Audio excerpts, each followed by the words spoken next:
Sabi nila, if you love someone, set them free. Paano kung buong buhay mo, wala ka nang ginawa kundi ang magpaubaya? Paano mo magagawang magpaubaya? Gayong alam mong ikaw ang mahal ng taong kailangan mong i-let go. Dear Papa Dudut, ako nga pala si Odessa, tubong Cagayan. Pero mula noong magkolehiyo si Ate Milet ay dito na kami nanirahan sa Tugigaraw. Tapat lang ng government agency ang bahay namin kaya naisipan ni Nanay na magtayo ng munting karinderya sa tapat ng bahay. Habang si Tatay ay pamamasada naman ng deboundering jeep ang kanyang hanap buhay. Tatlo kaming magkakapatid, si Ate Milet, ako at ang bunso naming si Dayan. Sa mga magulang ko ay kay Nanay ako takot Papa Dudut. Maging si Tatay ay tiklop kapag si Nanay nang nagsalita sa bahay. Kabilang ako sa mga kabataang nakatikim ng palo noong araw Papa Dudut. Sa tuwing nabibigo akong sundin ang mga utos ni Nanay, katulad ng pag-iigib ng tubig ay nagagawa niya akong pagbuhatan ng kamay. Pero pagdating sa mga achievements ko Papa Dudut ay nagmistulang bingi si Nanay. Alam niyo Nay, nanalo po ako sa essay writing sa school. Masayang bungad ko kay Nanay pagkagaling ng eskwelahan. Ah, ganun ba?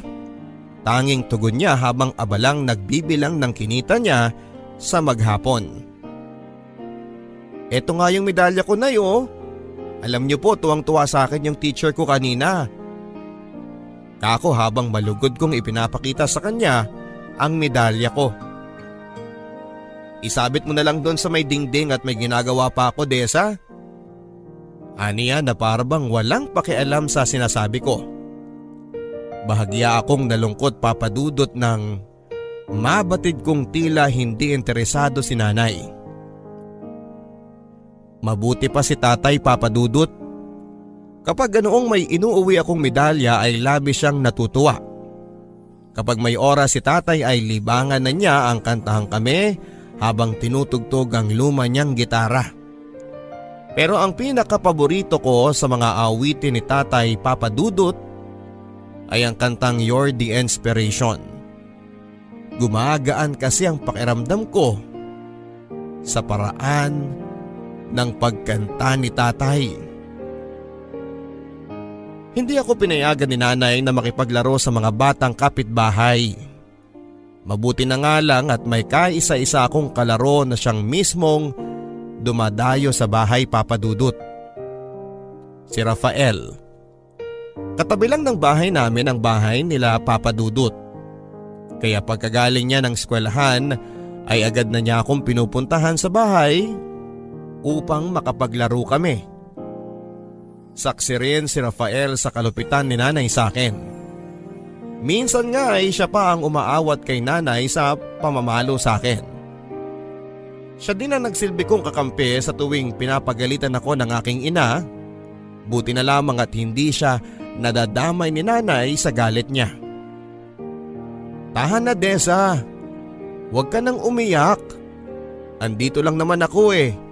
Hindi kita iiwanan hanggat hindi kita nakikitang okay na. Pagpapatahan ni Rafael matapos akong mapalo ni Nanay. At dahil kay Rafael ay naging magaan ang lahat ng gawaing bahay para sa akin. Lalo na ang pag-iigib ng tubig sa poso. Maging sa pagbabantay ng paninda ni Nanay ay siya rin ang katuwang ko. Nakakatuwa nga dahil magkasundo rin sila ni Bunso, kaya kapag abala si Nanay sa mga pa-contest na sinasalihan ni Ate ay si Rafael ang naaasahan ko sa pag-aalaga kay Dayan. 3 taon lang ang agwat namin ni Ate Milet. First year college na siya habang third year high school naman ako. Kaya may mga pagkakataong naiinggit ako sa pagpapakita ni Nanay ng pagpapahalaga sa kanya. Istrikto si Nanay Papa Dudut pero sa amin lang ni Dayan, habang kay Ate Melet ay napakahaba ng pasensya niya. Si Ate Melet nga rin ang madalas niyang ipagmalaki sa mga kakilala niyang napapadaan sa bahay. Na para bang si Ate Melet lang ang anak niya. Kaya minsan na ring sumagi sa aking isipan na balang araw ay matutulad din ako sa ate ko. Alam kong mas maganda siya sa akin. Mestiza siya habang ako naman ay morena.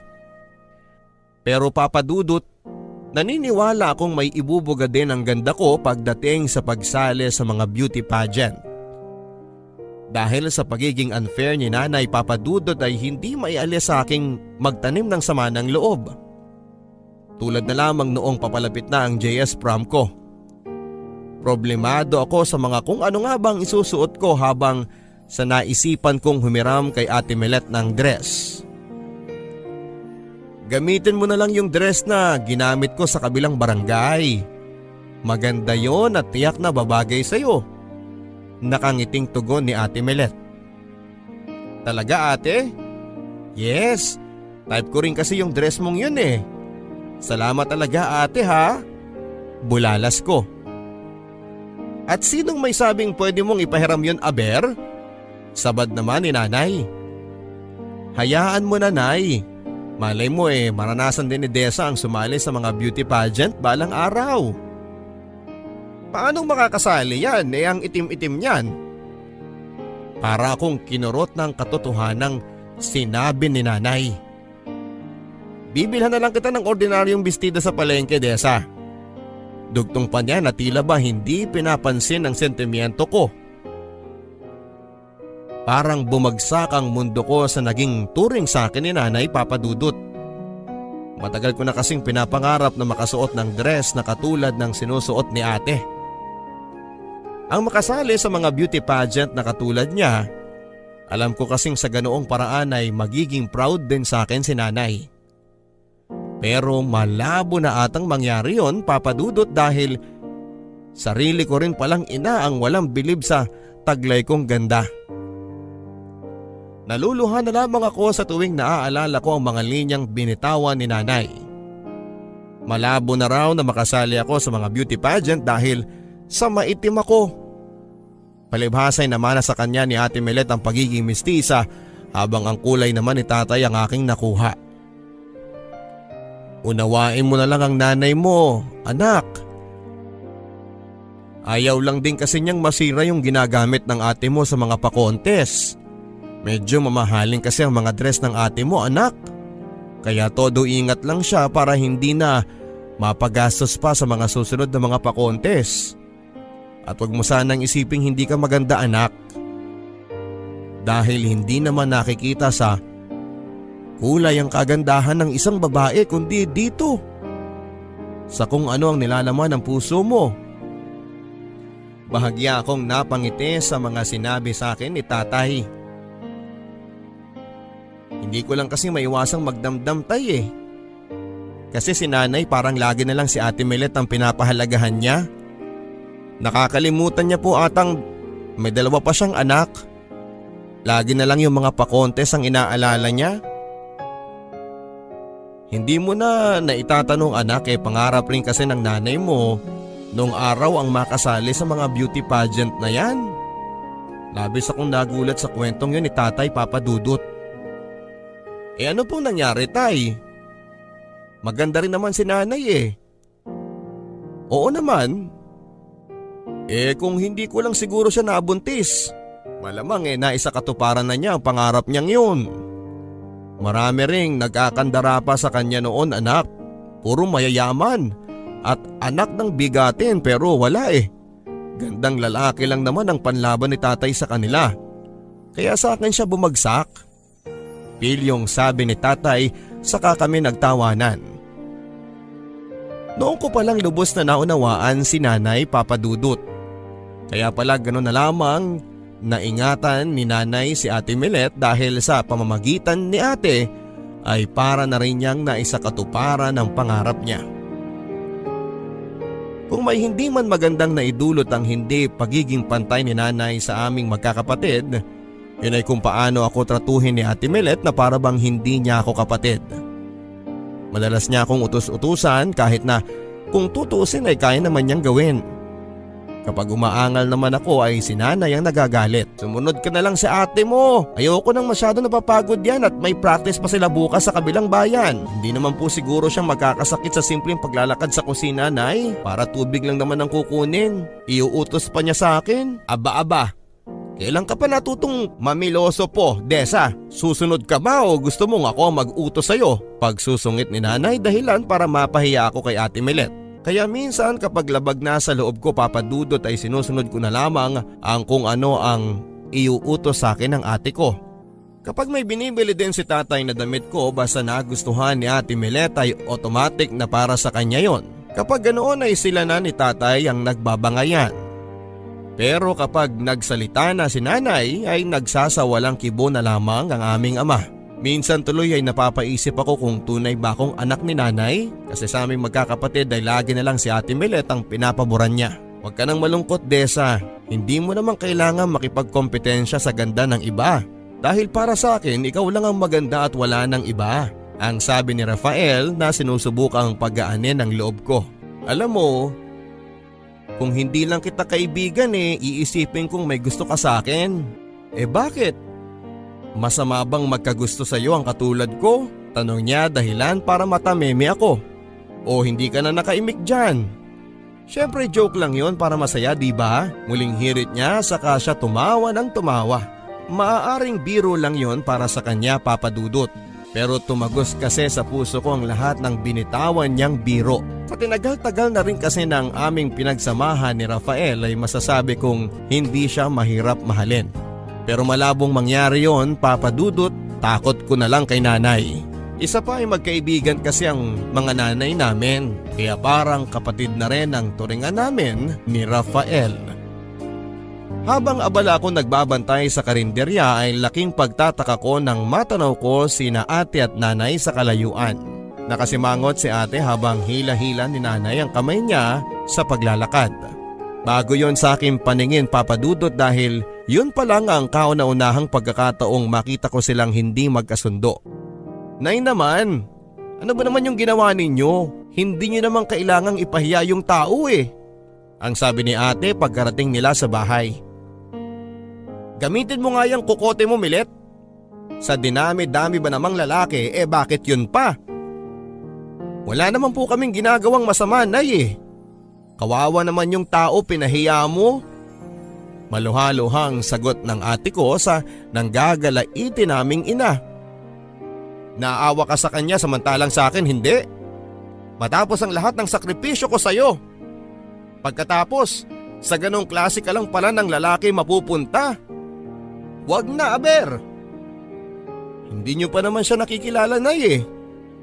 At saka mahal ko po yung tao. Kung ipagpipilitan mo yung gusto mo, kalimutan mo na ina mo ko. Sa susunod na buwan na yung pa-contest na sasalihan mo. Yun ang mas pagtuunan mo ng panahon kaysa sa mga walang kwentang tao na yan. Galit na tugon ni nanay. Pagkaalis ni nanay, Papa Dudut, ay padabog nang pumasok sa kwarto si ate. Batid kong hindi sila okay ni nanay kaya agad ko siyang pinuntahan upang kausapin. Pinahiya ni nanay si Louie sa harapan ng maraming tao. Porke nakita niyang isa lang siyang hamak na food chain crew. Minsan hindi ko na rin naiintindihan si nanay. Akala ko pa naman susuportahan niya ako sa lahat ng magpapasaya sa akin. Hindi pala. Batid ko sa mukha ng kapatid ko ang pagtatampo. Hindi ko akalaing saka pa lang kami magiging malapit ni Ate Melet nang simulan siyang higpitan ni nanay sa pakikipag-boyfriend, Papa Dudut. Mabait daw si Louie at punong-puno ng ambisyon kaya siya nagustuhan ni ate. Sa paglipas ng mga araw, batid ko kay ate ang kasiyahan sa tuwing napag-uusapan namin si Kuya Louie. Hayaan mo, Des. Kapag may pagkakataon, ipapakilala kita sa kanya. Pero ipangako mo sanang hindi ka magsasabi kay nanay ha. Alam mo naman kung gaano siya kahigpit sa akin ngayon. Pasikretong bulong sa akin ni ate na nagdulot ng ngiti sa aking mga labi. Lubos lang kasi ako natutuwa sa kung paano ako pagkatiwalaan ni ate. Kaso, ang tuwang yon ay agad na napawi ng sinanay naman ang kumausap sa akin kinagabihan habang naghahapunan. Ikaw Odessa, total, iisa lang ang school na pinapasukan ninyo ng ate Melet mo. Ikaw sanang magsilbing mata ko ha. Kapag nakita mo ang ate mong nakikipagtagpo sa kung sino-sino, agad mo sanang ipaalam sa akin. Sa sinabi ni nanay ay napuna kong natigilan sa pagkain si ate Melet. Hindi ko rin alam kung anong isasagot ko sa oras na yon. Sa kalagitnaan ng pananahimik ko ay muling nagsalita si nanay. Nagkakaintindihan ba tayo Odessa? Sabi niya habang matalas ang pagkakatitig sa akin. Opo nay. Napalunok na lamang ako sa nerbiyos. Magdamag din akong hindi kinubuan ni ate matapos ang hapunan namin. Iisa lang kasi ang kwarto namin papadudot kaya kapansin-pansin sa akin ang pagbabago ng kanyang mood.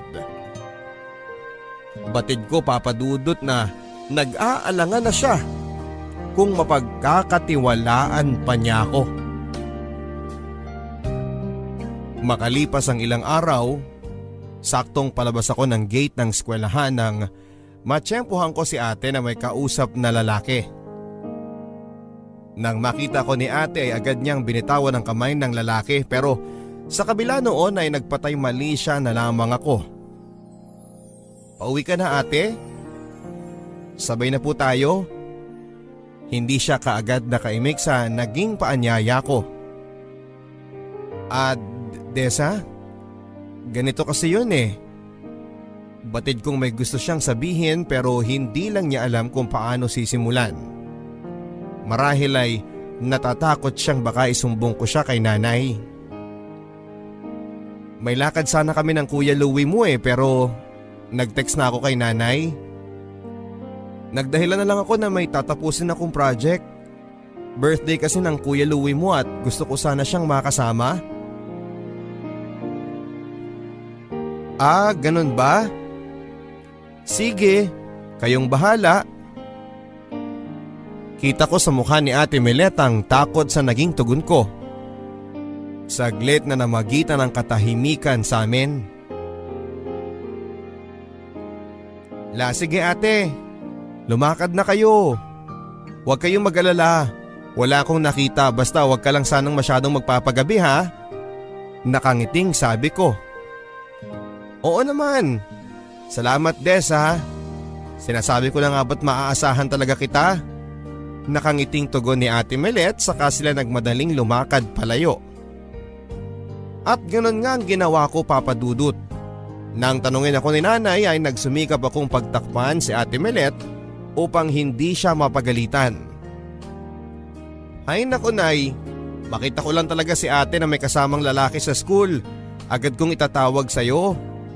Pagdadahilan ko para hindi na maghinala pa si nanay. Oo papadudot. Sinuportahan ko ang paglilihim ni ate sa kagustuhan kong magkalapit kami. Minsan nga ay ginagamit na niya ako para lang makipagkita kay Kuya Louie.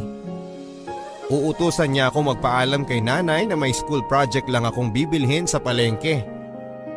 At dahil sa hindi naman ako pinapayagan ni nanay na lumabas na mag-isa, ay pinapasamahan niya ako kay ate Melet. Sa ganoong paraan ay may pagkakataon silang magkita ng boyfriend niya. Hindi na rin niya ako inuutusan ng kung ano-ano pa papadudot. Madalas na rin niyang ibida sa akin ang kaswitan sa kanya ni Kuya Louie kapag magkasama sila. At dahil sa mga kwento ni ate Melet ay naku-curious tuloy ako sa kung paano nga ba ang pakiramdam ng may boyfriend. May ilan na ring nagpakita ng interes sa akin papadudot. Pero ni isa sa kanila ay wala namang pumasa. Kung hindi kasi mukhang manyak ay puro pa sila maangas, kaya agad akong nati-turn off. Mabuti na nga lang at merong si Rafael na lagi kong kasama. Minsan na rin niya ako naipagtanggol sa isa kong tagahanga. Habang naglalakad kasi ako ay bigla na lamang niya akong inakbayan kahit na nakita na niyang kasama ko si Rafael. Ayos ka! Kung di ka marunong rumespeto ng babae, ibahin mo si Odessa. Hindi siya tulad ng ibang babaeng pwede mong bastusin. Nang gagalaiting sabi ni Rafael matapos niyang bugbugin yung lalaki. Mula noon papadudot ay wala nang bumabasto sa akin sa eskwelahan. Maging si Ate Melet ay namangha sa pagtatanggol sa akin ni Rafael. Ang swerte mo naman kay Raf, Desa. Sigurado ka bang hindi siya nanliligaw sa'yo? Pagtatakang tanong pa ni ate. Magkaibigan lang kami ate, promise. Kampanteng tugon ko sa kanya. Kahit nabatid ko sa mukha ni ate na hindi naman siya naniniwala. Mabait si Rafael, papadudot at malaking puntos ang ginawa niyang pagtatanggol sa akin. Pero dahil sa kapatid na ang turing ko sa kanya ay dinedma ko na lamang ang sinasabi ng iba. Ang ilan nga ay tinutokso siyang ligawan ako. Hindi pa po ako pwedeng magpaligaw. Masyado pa po akong bata para sa mga ganyang usapan. Pagdadahilan ko na lamang sa kanila. Nire-respeto ko kasi ang pagkakaibigan namin ni Rafael, papadudot. Kaya hanggat maaari ay iniiwasan kong ma-in love sa kanya. Hanggang sa makilala ko si Ace, papadudot. Unang titig ko pa lamang sa kanya ay talaga namang nagwapuhan ako. Schoolmate ko siya ngunit mas matanda siya sa akin. Kung hindi ako nagkakamali ay second year college na siya. Labis akong humahanga sa paraan ng kanyang pagngiti. Bukod sa mapuputi ang mga ngipin niya ay mapula rin ang kanyang labi, papadudot. Marami na nga rin nagsabi sa akin na habulin daw si Ace ng kababaihan sa aming eskwelahan. Hindi na yon nakapagtataka, papadudot, dahil bukod sa kagwapuhan ay galante rin ang dating niya. Pero sa kabila noon, papadudot, ay batid ko sa kanya ang pagiging mabait. Hindi tulad ng ibang lalaki sa campus na purong feeling gwapo kung umasta. At dahil madalas siyang sa tapat ng kantina nagpapark ng kanyang sasakyan, nakagawian ko na, papadudot, ang abangan ng kanyang pagdating. Hindi ko maiwasang matulala sa tuwing pinagmamasdan ko siyang pababa ng kanyang kotse. Tila bumabagal ang galaw ng mundo sa tuwing nakikita ko siya, papadudot. Teka muna, bakit ba sa tuwing nakikita mo yang si Ace natutulala ka? Crush mo yan ano? Pagtatanong ni Rafael na tila nakakahalata na sa mga kinikilos ko. Huwag kang maingay dyan. Baka marinig ka niya, ano ba? Di hamak namang mas gwapo ako dyan eh. Kundi lang yan mayaman di lamang sana ako sa kanya. Pagyayabang ni Rafael dahilan para mairita ako. Kailan pa nagkaroon ng kompetisyon ng kagwapuhan dito? Tara na nga sa kantin, gutom lang yan At kahit hila ko na noon ang kamay ni Rafael, papadudot, ay hindi ko pa rin maialis kay Ace ang paningin ko. Pakiramdam ko kasi, papadudot, ay si Ace na yung matagal ko nang hinihintay. Maging kay Ate Melet ay hindi ko napigilan ang sarili kong magkwento about kay Ace. Na mula noong makita ko siya ay hindi na siya naalis pa sa isipan ko. Ingat lang, Desa, ha? Baka kasi masaktan ka lang mamaya niyan sa huli. Bata ka pa naman. Marami ka pang makikilala kung sakali. Tanging bilin ni ate sa akin. Kung sakali bang magiging boyfriend ko yung si Ace, Hindi ka rin ba magsasabi kay nanay? Pabirong tanong ko kahit na alam kong imposible yung mangyari. Sira ka? Ni hindi ka pa nga niya kilala eh. Alam mo, mas mabuti pa yung matulog na lang tayo. Pagbabara sa akin ni ate, saka siya tumalikod sa pagkakahiga. Hanggang sa sumapit na ang araw na pinakahihintay ko, Papa Dudut. Abala ko naglilinis ng halamanan sa tabi ng TLE class namin. Nang lapitan ako ng isang lalaki. Medyo jahe nga kasi sa dinami-dami ng pagkakataong pagkakaharap kami, doon sa oras pa nangarag ako. Tuloy ay hindi ko alam sa kung paanong paraan ko siya haharapin, Papa Dudut. Si Ace. Pasensya ka na ha, naabala pa ata kita. Makikiupo lang sana ako pansamantala. Nilakad ko kasi mula sa parkingan hanggang sa room namin eh. Ang sabi niya sabay upo sa bench. Sa tapat ng halamanan na nililinisan ko. Okay lang yon. Patapos na rin lang naman ako eh. Medyo nanginginig pa ako noon dahil nakatitig na naman siya sa akin. Mukhang pagod na pagod ka. Want some water?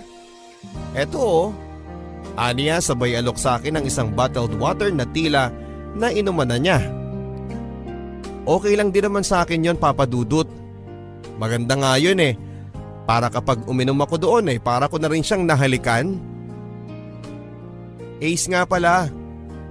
Sabi niya sabay abot sa akin ang palad niya. Oo, alam ko. Odessa nga pala.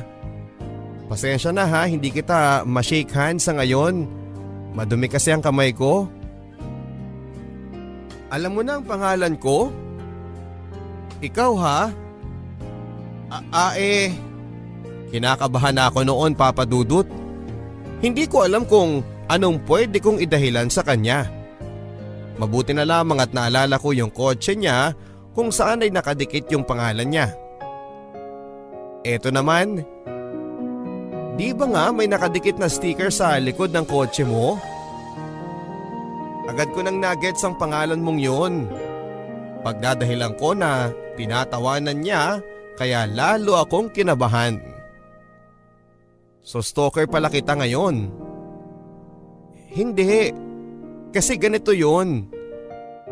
Madalas ka kasing magpark sa tapat ng kantin eh. Doon sa tambayan namin. Kaya lagi kitang nakikita. Paliwanag ko pero nakangiti pa rin siya sa akin. Alam mo, ang cute mo. Relax ka lang. Namumula ka na oh. Daig mo pa kasi yung na-interrogate sa itsura mo. Eto, gamitin mo muna tong panyo ko. You look tense. Bahagya akong nahiya nang mapansin kong halos maligo na nga ako sa sarili kong pawis. Parang naaalala nga kita. Hindi mo ata kasama yung boyfriend mo. Boyfriend? Sinong boyfriend? Yung minsan ko nakitang kasama mo? Si Rafael. Nako, kaibigan ko lang yon. Oos talaga? Bakit parang iba yung binibida niya sa room namin kahapon? Kahapon? Tanong ko habang pilit kong inaalala kung saan ko huling nakasama si Rafael. Yun rin yung araw na nahuli ako ni Rafael na nakatitig kay Ace. Parang narinig ko lang kasi na binibida niyang girlfriend ka niya. Malakas ang kutob kong ikaw yung pinag-uusapan nilang babae. Sa mga sinabi ni Ace ay bahagya akong nainis kay Rafael kung bakit kailangan niyang ipangalanda kang magkasintahan kami.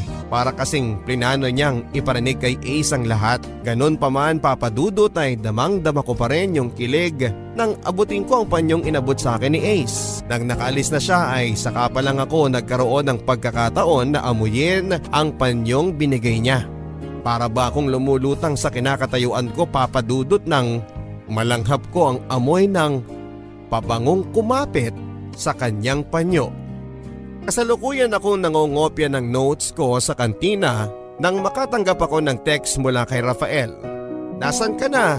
Sabay na tayo sa pag-uwi. Wala na kasi kaming pasok eh. Dahil sa nagmamadali ako sa ginagawa ko ay hindi ko na lang siya nireplyan. Muling nabuhay yung inis ko sa aking dibdib.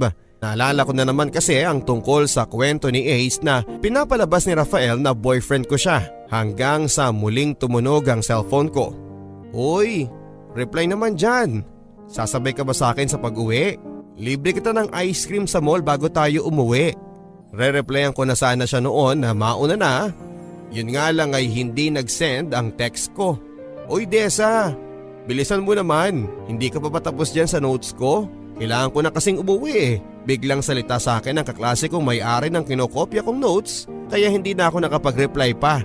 Ilang sandali pa'y nag-ring ang cellphone ko dahilan para mairita ako Papa Dudut. Ano ba? Bakit ba ang kulit mo? Mauna ka na, may tinatapos ako. Hindi ko na napigilan ang sarili kong magtaas ng boses. Huy, sinong kaaway mo? Si Ate Melet to. May pasok ka pa ba? Pauwi na kasi ako ngayon, baka gusto mong sumabay. Nanibago ako noon kay Ate Melet, Papa Dudut dahil lagi naman silang magkasabay umuwi ng boyfriend niya. Bakit si Kuya Louie ate? Hindi ba't kayo ang magkasabay lagi sa pag-uwi? Eh may practice pa raw sila ng sayaw sa gym. Ano? Sasabay ka ba? Mauna ka na lang ate. May kailangan pa kasi akong tapusin eh. Okay sige bye. Ingat ka sa pag-uwi mamaya. Makalipas ang ilang minuto ay natapos ko na rin ang ginagawa ko. Medyo dumidilim na rin ang kalangitan kaya agad ko nang inayos ang mga gamit ko nang makauwi na sana. Pagkalabas ko ng kantina ay aksidente kong nakabangga ang isang lalaki. Ano ba yan? Tumingin kasi sa dinadaanan kuya. Pagsusungit ko dahil nagmamadali talaga ako Papa Dudut. Sungit naman. Sorry na po. Bahagya akong nahiya nang matanaw ko kung sino siya. Walang iba kundi si Ace. Ay sorry. Nagmamadali na kasi ako eh. Baka abutan ako ng ulan sa daanan. Nakangiting paliwanag ko. Ganon ba? What if sumabay ka na sa akin? Pauwi na rin naman ako eh. Bibili lang ako ng tubig sa loob. Wait lang ha. Hindi na ako nakatanggi pa Papa Dudut sa bilis niyang magsalita. At dahil sa nahiya na rin akong tanggihan siya ay hinintay ko na lamang siya. Para akong naturoka ng anesthesia nang nasa loob na kami ng kotse niya. Hindi ko kasi alam kung anong ikikilos kasi nahihiya talaga ako. Pabalabas na kami ng gate ng eskwelahan nang matanaw ko si Kuya Louie na may akbay na ibang babae. Mukhang masaya silang dalawang nagkwekwentuhan sa kanilang paglalakad.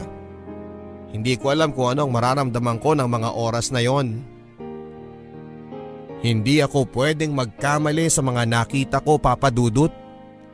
Ang kaharutan ng babae sa harap namin ay boyfriend ng ate ko. Mabuti na lamang at hindi niya ako natatanaw sa loob ng sasakyan dahil sa tinted ang salamin namin. Sa kabila ng pagkagulat ko ay nanatili pa rin akong kalma sa paningin ni Ace. Alam mo, gusto kita. Ang sabi ni Ace dahilan para manlaki ang mata ko sa pagkakabigla. I mean, gusto kitang makilala. Kasi compared sa mga babaeng nakilala ko dito parang iba ka. Don't get me wrong pero natuwa lang kasi ako sa personality mo.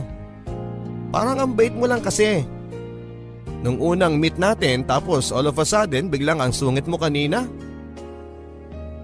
Ala, sorry talaga kanina ha. Nagmamadali na kasi ako sa takot sa nanay ko. Basta, I wanna know you more. So pwede ba tayong maging magkaibigan, Desa?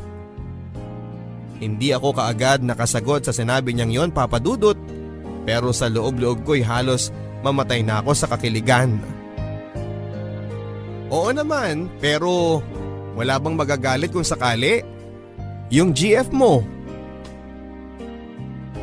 Wala no, for your information. Wala akong GF. Nakangiting tugon niya dahilan para kiligin naman ako. Papalapit na kami sa kantong bababaan ko nang muli kong maalala si Ate Melet.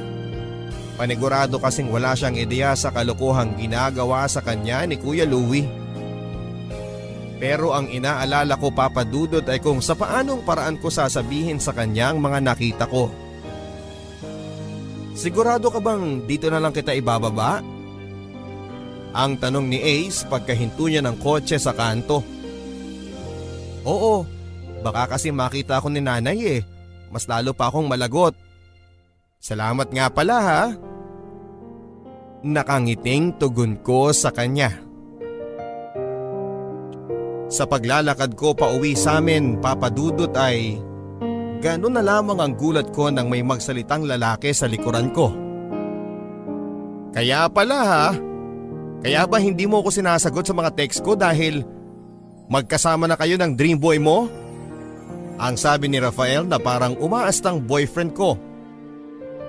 Susubukan ko pa lamang sana na magpaliwanag, kaso'y naunahan na naman niya akong magsalita. Ganon ka na ba ka-easy to get sa Ace na yon, Desa? At pati ako na kaibigan mo ay binabaliwala mo na? Hindi ko matanggap ang sinabi niyang yon, Papa Dudut. Kaya don't forget your dinner ha.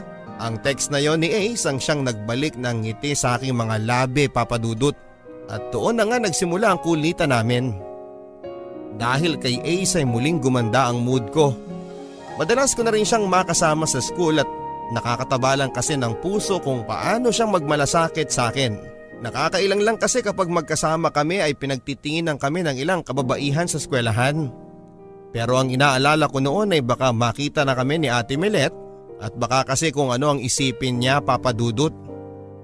Hanggang sa dumating na nga ang araw na kinakatakutan ko. Kasalukuyan kami kumakain ng lomi ni Ace sa kantina nang makatanggap ako ng tawag mula kay ate.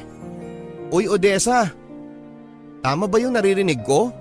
Nililigawan ka daw ng heartthrob at transferee? Ha? Hindi te. Magkaibigan lang kami. Saan mo naman narinig yung balitang yan? Bakit parang ilap kayo sa isa't isa ni Rafael Aber? Wala naman. May tampo lang kasi ako sa kanya ngayon Nako Desa ha, binabalaan na kita kapag nalaman niya ni nanay ha. Bakit ate? Kung sakali ba ibubuko mo ko kay nanay? Saglit siyang natahimik sa naging tanong ko. Hindi naman sa ganon. Ang sakin lang mag-ingat ka. Marahil ay bigla niyang na-realize ang mga ginagawa kong tulong sa kanila ni Kuya Louie. Pero inaamin ko, Papa Dudut. Mula nang makita ko si Kuya Louie na may kasamang ibang babae ay na-turn off na ako sa kanya. Kaya sa tuwing nakikita ko silang magkasama ni Ate Melet ay hindi ko na magawang maging masaya para sa kanila. Gustong gusto ko na rin sabihin sa ate ko ang tungkol sa mga nakita kong kalokohan ni Kuya Louie. Pero hirap akong gawin yon, Papa Dudut, lalo na't nakikita ko kung gaano niya kamahal ang boyfriend niya. Napaplastikan na rin ako sa mga kaswitang ipinapakita ni Kuya Louie sa ate ko. Dahil siguro sa alam ko sa sarili kong isa siyang manloloko. Habang tumatagal, Papa Dudut ay palalim ng palalim ang ugnayan namin ni Ace. Mas madalas ko na rin siyang kasama dahil sa may tampo rin ako kay Rafael. May mga pagkakataon din na nahuhuli ko siyang nakatitig sa amin ni Ace mula sa kalayuan. Kapag ganoon ay nagpapatay mali siya na lamang ako. Isa sa kinakatuwa kong ugali ni Ace ay sa tuwing binabaon niya sa school ang gitara niya. Naging pastime na kasi namin ang magkantahan sa park sa tuwing magtatapat ang vacant time namin. Nakadagdag puntos din sa kanya yon dahil parehong-pareho sila ng tatay ko. Ang hindi ko makakalimutan, Papa Dudut, ay noong kantahin sa akin ni Ace ang awiting Closer You and I. Para akong natutunaw sa kinakaupuan ko sa sobrang kilig sa tuwing tinititigan niya ako habang kumakanta. Kasalukuyan na ako nag-aayos ng higaan namin ni Ate Melet nang muli niya akong tinanong tungkol sa tunay na relasyon namin ni Ace. Hindi pa rin siya naniniwala ng sabihan kong magkaibigan lang kami. Bukod kasi kay Rafael, ilap ka na rin sa amin ng Kuya Louie mo. Nagsimula lang ang lahat ng yan nang maging close kayo ng Ace na yun Nang mabanggit na ni ate ang pangalang Louie, ay noong ko na rin naalalang mag-open sa kanya ng tungkol sa mga nakita ko. Ang totoo niyan ate may kailangan kang malaman tungkol kay Kuya Louie. Paninimula ko. Ano yun? Ang sabi niya habang may ka-text sa kanyang cellphone. Si Kuya Louie kasi nakita ko nung isang araw. May kasamang ibang babae? Ano? Sinusubukan mo ba kaming siraan, Desa? Inutusan ka ba ni nanay para mag-imbento ng kung ano-ano? Hindi ate. Nakita ko talaga siya nung isang araw. Nung sinabi mo may practice sila sa gym. Ang sabihin mo naiinggit ka sa amin. Kaya gusto mo lang kaming siraan. Akala ko pa naman mapagkakatiwalaan kita. Galit na sabi niya sa kapadabog na lumabas ng kwarto. Hindi ko akalaing sa kabila ng pagmamalasakit ko ay hindi pala ako paniniwalaan ni ate. Bakit nga naman niya ako paniniwalaan mahal na mahal nga niya si Kuya Louie. Ilang araw din kaming hindi nag-imika ni ate mula noong sabihin ko ang tungkol sa mga nakita ko. Batid kong may sama pa siya ng loob sa akin. Bumalik din siya sa kanyang ugali na palautos, papadudot, bagay na kinaiinisan ko. Hanggang sa dumating ang isang araw na kinakatakutan niya. Kauuwi ko lang kasi ng bahay nang salubungin ako ni nanay. Akala ko ba wala na ang ate mo at ang Louie na yan? Bakit mo nagawang ilihim sa akin ang tungkol sa kanila? Dire-diretsong tanong sa akin ni nanay. Wala naman po talaga akong nakikita sa school Nay, maniwala po kayo. Sinungalin? Huwag mo na siyang pagtakpan pa, Desa. Nakita mismo ng dalawang mata ko na magkausap sila kanina. Humanda sa akin mamaya ang ate mong yan. Susubukan ko pa sanang teksan si ate nang sa ganon ay makapaghanda siya ng idadahilan, ngunit agad din akong binara ni nanay. Oh, ano yan? Teteksan mo siya na alam ko na ang lihim yung dalawa? Ay hindi, Nay. Magte-text lang sana ako sa kanya na umuwi ng maaga para magkausap po kayo. Pagdadahilan ko. At ilang minuto nga papadudot ay dumating na rin si ate.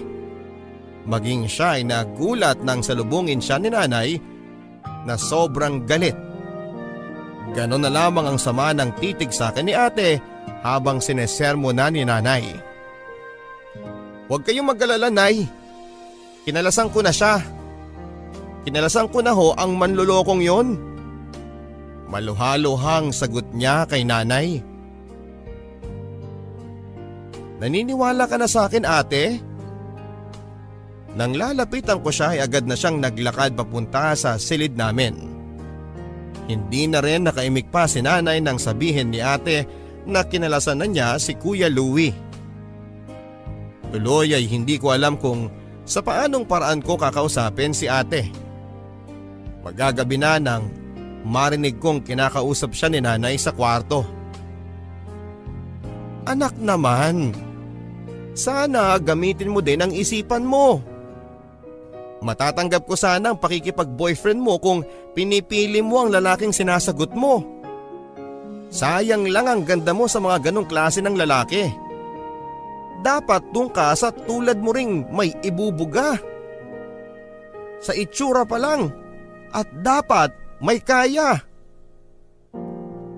Sa ganoong paraan, kampante na akong hindi ka magugutom kapag kayong nagkatuluyan. Mahinahon na sabi ni nanay sa tulalang si Ate Milet. Ilang araw ding malungkot si ate papadudot. Mangilan-ngilang nakakausap at madalas natulala sa kawalan. Ate, galit ka pa rin ba sa akin? Kabadong tanong ko kay ate nang madatnang ko siya sa kwarto. Masaya ka na? Patanong na tugon niya. Batid ko ang biglang paneneryoso ng kanyang mukha. Anong ibig mong sabihin dyan, ate?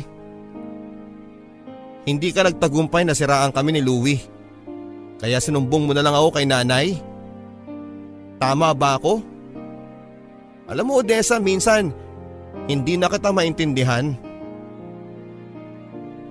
Huwag mo naman sana akong pagbintangan ng kung ano-ano, ate. Nagmamalasakit lang naman ako sa iyo eh. Kaya sinabi ko sa iyo yung tungkol sa kalokohan ng boyfriend mo. Ang sabihin mo, naiinggit ka lang. Noon ka pa may inggit sa akin, di ba? Kaya pati kami ni Louie sinusubukan mong siraan. Pwes nagtagumpay ka na, Desa. Hiniwalayan ko na siya, kaya sana napasaya na kita. Ganun ba ang tingin mo sa akin, ate? Oo.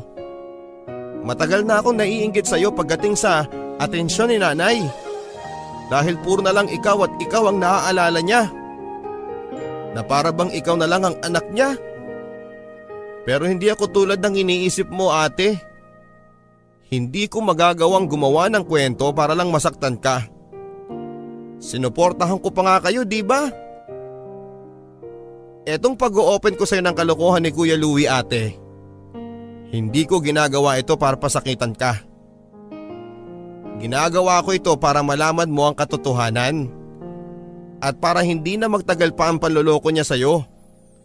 Dahil ayaw ko nasasaktan ka. Lalo na kapag huli na ang lahat. Maluhaluhang tugon ko kay ate, saka ko siya iniwan na mag-isa. Ang sakit-sakit lang kasi, Papa Dudut, na sa kabila ng pagmamalasakit ko, sa ate ko ay ako pa ang lumabas na masama. Hindi ko na rin maiwasan ang magdamdam, lalo na noong mabanggit niyang matagal na akong naiinggit sa kanya. Nakadagdag pa sa lungkot ko na nadarama ang text na natanggap ko mula kay Rafael. Sorry na sa mga nasabi ko noon, Odessa. Pero sana lang ay magkaayos na tayo bago ang alis ko.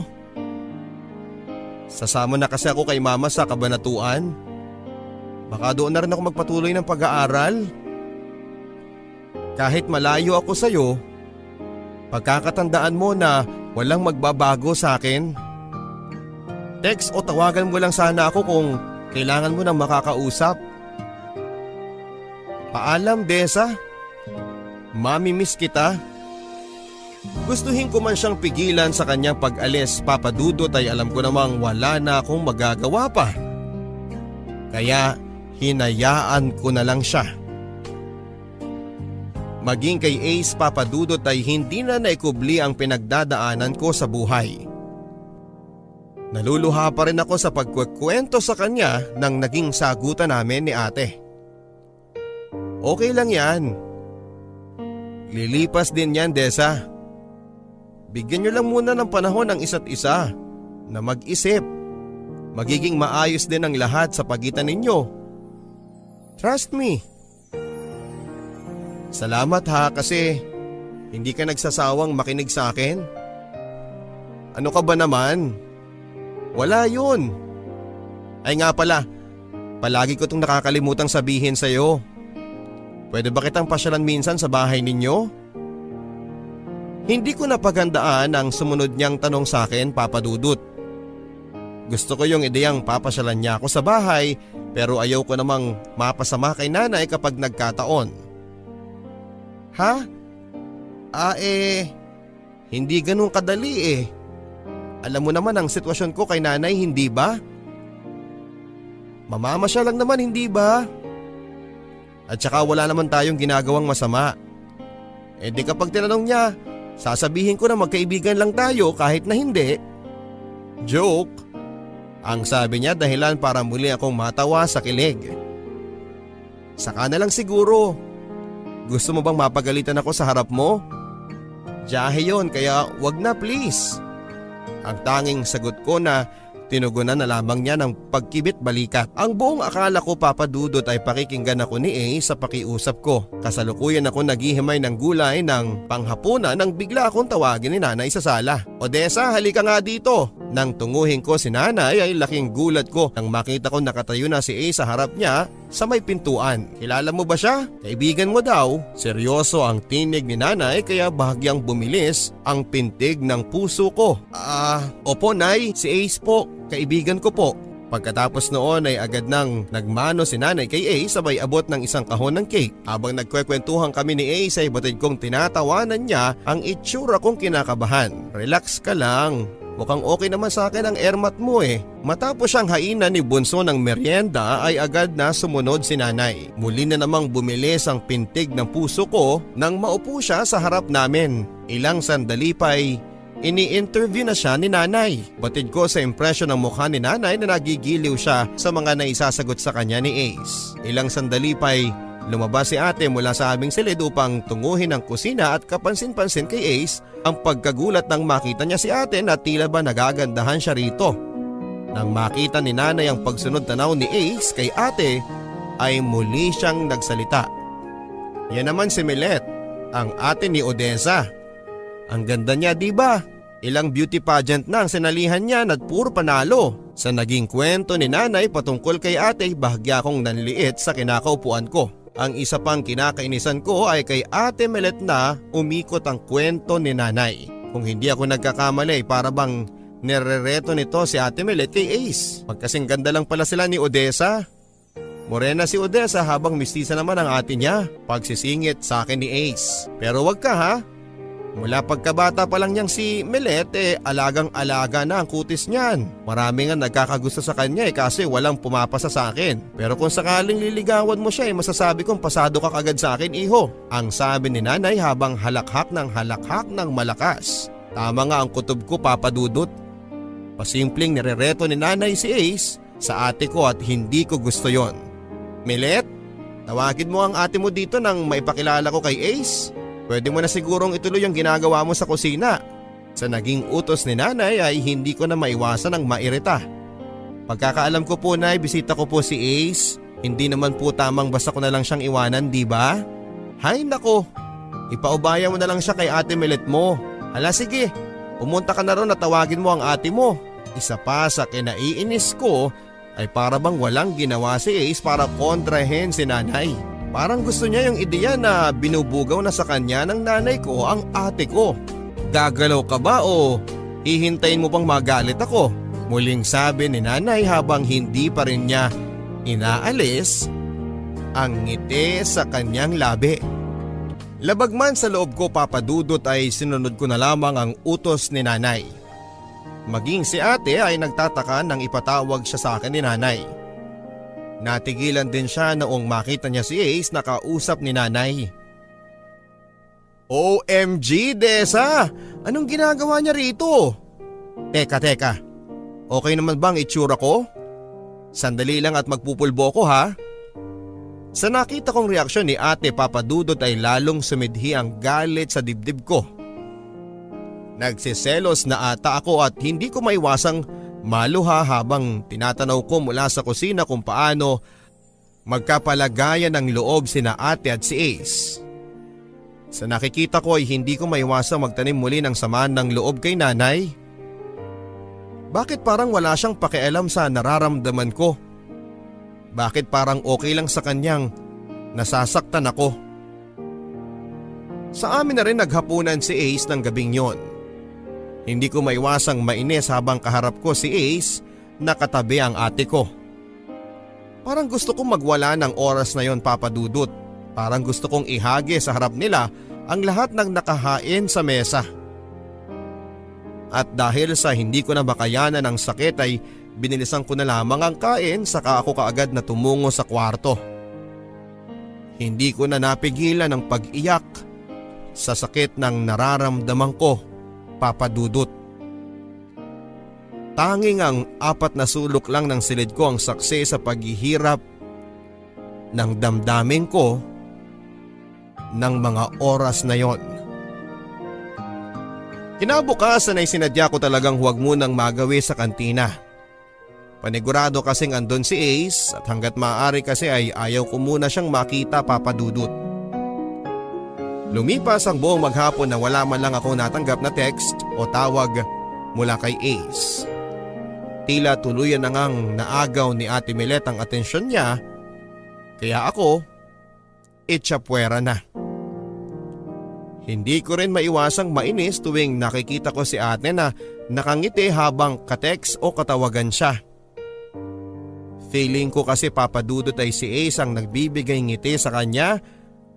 Hanggang isang araw holiday yon at walang pasok pero ni anino ni ate ay hindi ko mahagilap sa loob ng bahay.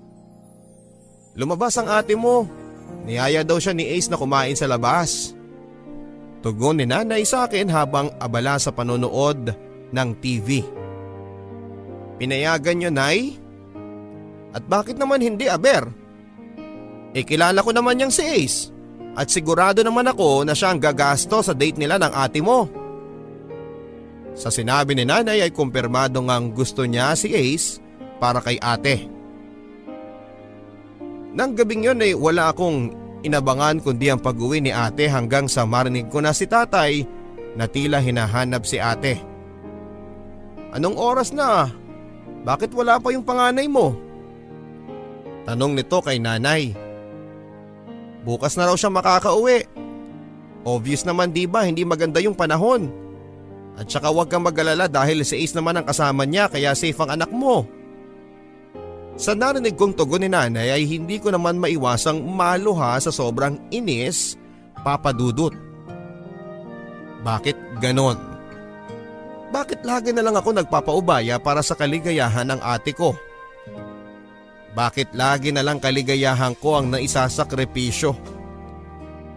Masuportahan lang ang kung ano ang makapagpapasaya kay ate. Saglit pa ako natigilan ng matunugan ko ang pagpasok ni tatay sa kwarto upang silipin ako. Nagpanggap na lamang akong tulog upang hindi na niya ako malapitan, papadudot. Kapag nagkataon kasi ay makikita niya mga luha sa aking mga mata, bagay na iniiwasan ko. Mula noon ay sinabi ko na sa sarili ko na iiwasan ko talaga si Ace. Ilang beses din kaming kamuntikang magkasalubong at magpang-abot sa school pero bago pa man niya ako mapansin ay nagkukusa na akong umiwas. Umabot nga ng ilang linggo ang pag-iwas ko kay Ace. May ilan sa mga kaklase ko ang nagsasabing hinahanap daw niya ako pero hindi ko na lang pinapansin. Tama na rin yung ako na lang ang lumayo bago pa niya ako tuluyang masaktan. Kasalukuyan akong nagre-review noon sa isang bakanting classroom nang makatanggap ako ng text mula kay Kuya Louie. Desa, pwede ba kitang makausap? Sana matulungan mo naman kami ng ate mo. At dahil sa hindi na ako interesado sa mga sinasabi niya, ay agad ko namang dinilit ang text niya. Asa ka pang babalikan ka ng ate ko may bago na siyang kinakabaliwan ngayon. Bulong ko sa aking sarili bilang tugon sa text ni Kuya Louie. Makalipas ang ilang sandali ay text naman mula sa unknown number ang natanggap ko.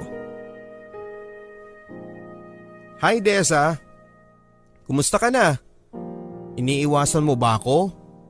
Bakit napakailap mo ata sa akin ngayon? Namimiss na kita. Ace. Isa ka pa. Pwede ba tantanan nyo na lang ako? Hindi kayo nakakatulong Magsama kayo. Wala akong pakialam. Muling bulong ko sa aking sarili. Inaamin ko, papadudot. Mula noong mabasa ko ang text na yon ni Ace ay nagulo na ang konsentrasyon ko sa pagre-review. Pagkalabas ko ng classroom ay sakto naman papasok si Ace. Tessa, kumusta ka na? Natanggap mo ba yung text ko? Iniiwasan mo ba ako? Dahil eto ang nararapat. Tumabi ka nga sa dinaraanan ko. Nagsusungit ka na naman Kalma lang. Galit ka ba sa akin? Dahil ba ito sa ate mo? Sa naging tanong niya ay muling nabuhay ang inis sa aking dibdib. Pwede ba? Tigilan mo na ako. Hindi ka pa ba masaya na close na kayo ngayon ng ate ko? Sa kanya ka na lang mag-focus, pwede ba? Tama naman si nanay eh. Mas bagay kayo. O ano? Kumusta naman ang magdamag ninyong magkasama? Ano? Ano pa bang susunod kong maririnig, Ace? Na ikakasal na kayo? Pwede ba tantanan mo na ako, Ace? Sobra na ako nasasaktan eh. Teka. Ano bang sinasabi mo? Hindi kita maintindihan. Wait, Desa. Hayaan mo ko magpaliwanag. Pakiusap niya na binabaliwala ko na lamang papadudot. Tuluyang ko na siyang tinalikuran habang sinusubukan kong pigilan ang pagluha ko. Hindi pa man ako nahihimasmasan ay sunod kong nadatnaan si nanay at ate Milet na nagsasagutan sa bahay. Buntis ka? Ano ba naman yan, Milet? Wala yan sa usapan natin, hindi ba? Parang bumagsak ang mundo ko sa mga narinig kong sinabi ni Nanay Papadudot. Patawarin niyo ako, Nay, pero ano pa bang magagawa ko? Andito na to eh. Hala, gumaya ka na at puntahan natin ngayon yung Ace na yan. Saglit na natahimik si ate sa sumunod na utos ni nanay. Ako naman ay dumiretso na lamang sa silid namin dahil hindi ko ata kakayanin ang nasasaksihan ko.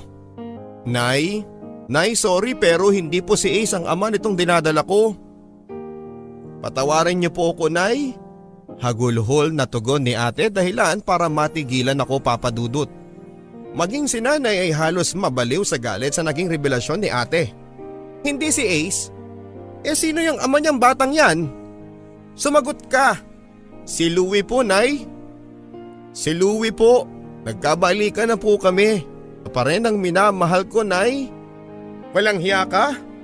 Ang tanga-tanga mo talaga. Akala ko ba nagkasundo na tayo? Inakala ko pa naman na si Ace ang makakatuluyan mo. Sigaw na sabi ni nanay habang sinasabunutan si ate. Sa pag-aalala kung baka mapano ang dinadala ni ate ay agad akong umawat kay nanay. Para akong nabunutan ng tinik sa dibdib sa mga narinig ko, Papadudot. Doon na rin inamin sa amin ni nanay na ginagamit lang pala niya ang pangalan ni Ace para payagan siya na lumabas. Dahil ang katotohanan, Papadudot, ay sila ni Kuya Louie ang tunay na magkasama. Alam niya kasi dati pa na kapag binabanggit niya ang pangalan na Kuya Louie ay hindi siya papayagan na lumabas. Kinagabihan noon ay tinawagan ko kaagad ang unknown number na ginamit ni Ace sa pagdetext sa akin. Oh, napatawag ka. May atraso naman ba ako sa'yo? Kanina lang halos ayaw mo kong kausapin? Patampong tugon naman ni Ace. Hindi na ako galit. Sorry na nga pala sa mga nagawa ko, ha. Alam ko na ang katotohanan ngayon. Patawarin mo ako kung agad kitang hinusgahan. At least ngayon alam ko na ang katotohanan. Yung totoong pangyayari sa pagitan ninyo ng ate ko. Ano ba kasi yung tungkol sa magdamag na sinasabi mo kanina? Hindi kasi talaga kita maintindihan Talagang hindi mo ako maintindihan dahil hindi ka naman pala talaga involved Noon ko na nga ikinuwento sa kanyang lahat, Papadudot, ang tungkol sa kutob kong magka-text at tawagan sila ni ate. Maging ang hindi pagpapaalam ni ate gamit ang pangalan niya hanggang sa umagahin siya, pero sa kabila noon ay naipaintindi ko rin sa kanya kung bakit nagawa ni ate ang mga bagay na yon. Dahil sa sobrang pagmamahal niya kay Kuya Louie. Paano magka-text kami ng ate mo nawalan nga ako ng phone, kaya ibang number yung gamit ko ngayon. Kasi nakabili na ako ng bago. Hindi ko kasi matiis na hindi ka nakaka-text at nakakakulitan sa phone. Maamong sabi ni Ace, kaya gano'n na lang lumambot ang puso ko sa kanya. Nagulat din ako nang mamanhikan sa bahay ang pamilya ni Kuya Louie. Kasama kasi nila yung babaeng inakala kong third party niya, si Jane, kapatid niya, Papadudot. Maayos naman ang pakikitungo ni nanay at tatay sa future in-laws ni ate. Pero batid pa rin sa mukha ni nanay ang pagkadismaya. Kaya pala nag-text sa akin si Kuya Louie Papadudot para humingi ng tulong sa pagbubuntis ni ate. At kung sa paanong paraan nila sasabihin kina nanay at tatay.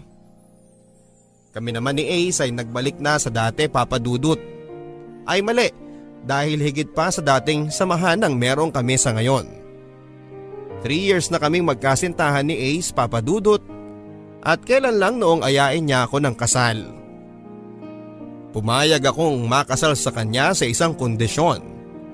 Hihintayin niya ang pagtatapos ko bago namin isakatuparan ang pag-iisang dibdib.